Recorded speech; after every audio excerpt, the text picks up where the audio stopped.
All right, what's good, YouTube? It's your boy Aurzyn, and today we are back with another video. And listen, 2K23 is right around the corner, and we're gonna be going absolutely crazy. I'm gonna have so much content coming out, so you guys are not gonna want to miss any of that. And the best way to do that is to hit the subscribe button and turn on the notification bell. Now, something like 90% of the people that watch my videos are not subscribed, and if you could just hit that sub button, it would be greatly appreciated. Now, if you guys have any sort of Twitter or you're in the 2K community at all, you guys would have known that yesterday, I'm recording this actually on the 3rd, but on the 2nd, they had community day and they invited basically a bunch of next makers. But right now, like I said, obviously I'm currently recording this on the 3rd and I'll probably release it tomorrow, so on the 4th.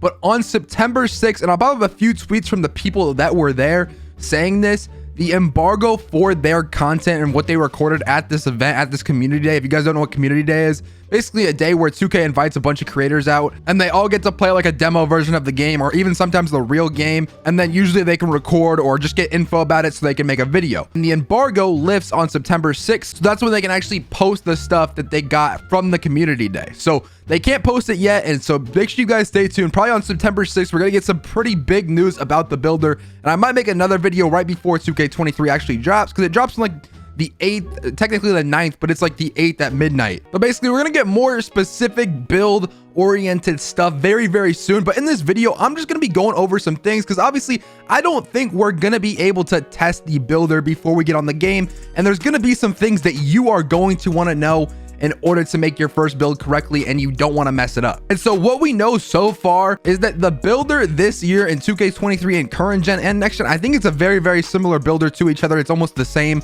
but it is based off the 2K22 next gen builder. Now, I know a lot of the people on my channel specifically probably watch a lot of current gen and don't know about the next gen builder, but it's basically a fully customizable builder. I have pretty mixed feelings about it, to be honest, because it's been very overpowered the past couple years, and you end up with builds that are super overpowered, and it makes the game super unbalanced. Now, from what we've heard a little bit from some of the creators that were at community day, and they said the builder is a lot more balanced this year. So I'm really hoping that it actually is, but we're just gonna go ahead and have to wait and see what the builder actually looks like. Now, getting into some things you're actually gonna want to know before you go and hop into the builder yourself and make your first build. Number one are some of the attribute caps. Now, for dunking, an 84 for pro contact dunks, 92 for elite contacts, and 86 for small contact dunks. I also think they said that quick drops off one of the most overpowered dunk packages this past year, is now being nerfed from like a 60 rating to like an 80 rating. So if you want to be able to dunk very good and not really get blocked, you're probably going to want to have like a 75 to 80 dunk rating. Now, for dribbling, all of the attributes have been moved up from like 85 to 92. 92 is now the maximum like rating caps for all the really good dribble moves. Trae Young, Steph Curry, those are like the 92, and you also have to be below 6'4". And so that's not to say you absolutely have to have a 92 ball handle, but just keep that in mind when you're making your first build. You're going to want to know what ball handle ratings you're going to need to get the dribble moves. Now, moving on, some of my recommended attributes, I would say, starting off with shooting, 100%, you are not going to want to have it below an 83 pointer this year. I know an 83 pointer seems high, but with this next gen builder, an 83 pointer is going to be almost every single build if you just upgrade your 3-pointer to the maximum. And I would not recommend going any lower than this, because Mike Wang tweeted, I don't know how long ago, it might have been a few days ago, it might have been like a couple weeks ago, you're going to want to have at least an 80 plus, and he said mid to high 80s to be able to shoot consistent. Sweats might be able to get away with low as like a 70, but for most people, they're going to want an 80 plus. And from my experience, Mike Wang is never wrong about this. Every single year when he says 2K is either going to be harder or easier to shoot, and he'll say a rating, and that's usually the cap. So I would not recommend going any lower than an 83 pointer. Now, for playmaking, a super important thing for playmaking, do not make a build with 25 pass accuracy.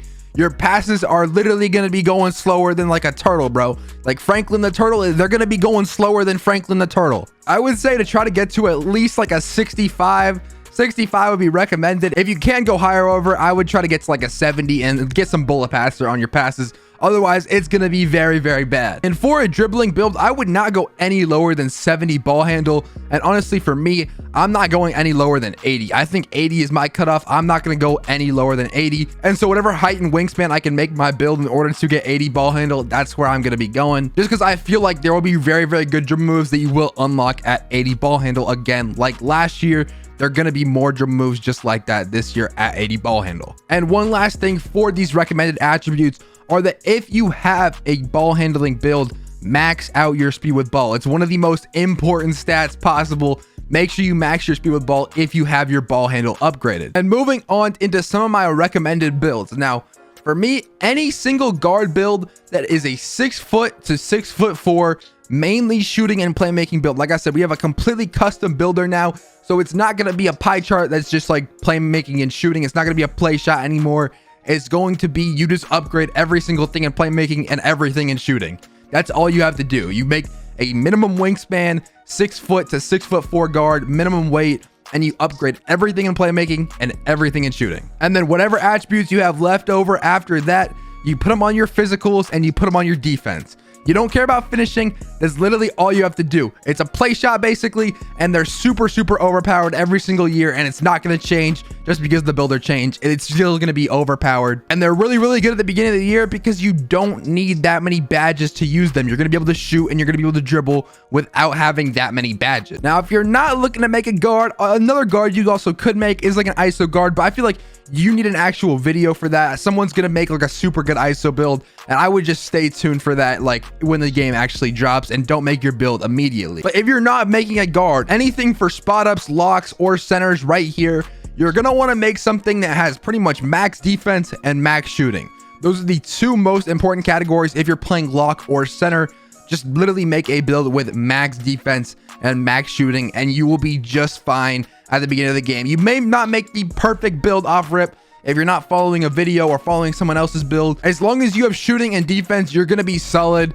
And if you don't have those things, it's gonna be a lot worse than having those things. But I would definitely try and stay on those recommended builds if you're making your build off rip immediately. Those are the rules that I follow when I make my builds, so they should be the ones you should be following too, because I make a pretty solid build off rip every single year. Now this year, moving into what I'm going to try and make, it doesn't follow those rules exactly. It follows them pretty solidly, but I'm going to make an ISO center. I make it every single year. It's kind of like my play glass from 2K22. I like to make builds that can play defense, dribble, and shoot, and then they're at the center position. I like to be the center. I like to play the 2-on-2s. And this year, I think I'm mainly going to focus on defense. I think defense is going to be really important. And like I said, I'm going to get to 80 ball handle, and I'm going to try to get my 3-pointer to 80 as well. If it's possible, however, I'm going to try and max my defense, get at least an 80 ball handle and an 80 3-pointer. And that would make my build extremely good in my opinion. And I think I would be super happy if I load up the builder and I'm able to do that. And also, if you guys do want to actually make my build, I'm going to be dropping a video probably early, because I think the day of I can get the game a little bit early. So I'm going to be dropping a video that day. So if you guys want to wait for my build, I'm going to make a really solid build. So if you guys want to wait for that, that would also be very recommended, just so you don't mess up your first build and you don't have to waste $50 to upgrade a second build. But I think that's gonna about wrap it up for everything I have to say. Just some final thoughts here. Make a build that can shoot. With this next gen builder, or with this fully customizable builder, every build is going to be able to shoot no matter what. And just make a build that can shoot. Just trust me, you'll thank me later. Just make a build that can shoot. As well, if you can get sharp take, 100% go with sharp take. It's almost always the best takeover every single year, and it's not close. So if you can get sharp take, go with sharp take. It's always one of the best takeovers, if not the best. And finally, as we get closer to launch day, which is like September 8th, September 9th, as we get closer to that, the embargo is going to get lifted on September 6th. So we should know a lot about the builder on September 6th. But with all that being said, hope you guys enjoyed this video. If you guys did, please sure to drop a like and subscribe for more content like this. But with all that being said, well, man, peace.